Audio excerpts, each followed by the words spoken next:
Għal dal-boħra se tiġi organizzata il-Festa ta' Ġenerożità bris id-Dar tal-Providenza fl-ewwel ta' Jannar 2026. Din is-sena kienet sena speċjali għad-dar għax fakru s-60 sena mit-twaqqif tagħha. Ħabbar dan id-direttur tad-Dar tal-Providenza Monsinjur Martin Mikallef waqt konferenza tal-aħbarijiet. Ma' TVM News tenna li d-Dar tal-Providenza teħtieġ miljuni ta' euro fis-sena sabiex tkun tista' topera. Id-dar għandha bżonn kważi 7 miljun euro fis-sena biex tkun tista' toffri servizzi residenzjali lil persuni li jgħixu fid-djar tagħna. Ovvjament kull persuna għandha l-bżonnijiet partikolari tagħha u aħna s-servizzi tagħna huma servizzi individwalizzati.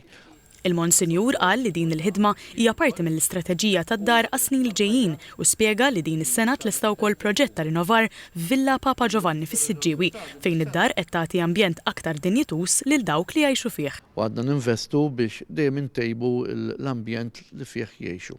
Fil-fatt din is-sena listejna refurbishment fi flett ieħor u wkoll investejna f'żewġ flats fis-Siġġiewi fejn ħajkun qed jgħixu iktar tard is-sena d-dieħla 3 persuni f'kull flett u anke qed nirranġaw flett ieħor fil-Ħamrun fejn qed tkun qed tgħix persuna b'diżabilità b'mod indipendenti.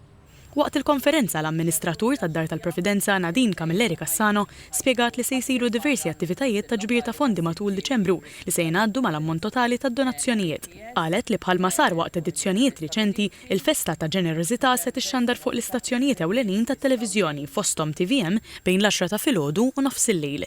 Id-donazzjonijiet għall-maratona jistgħu jibdew isiru millum stess.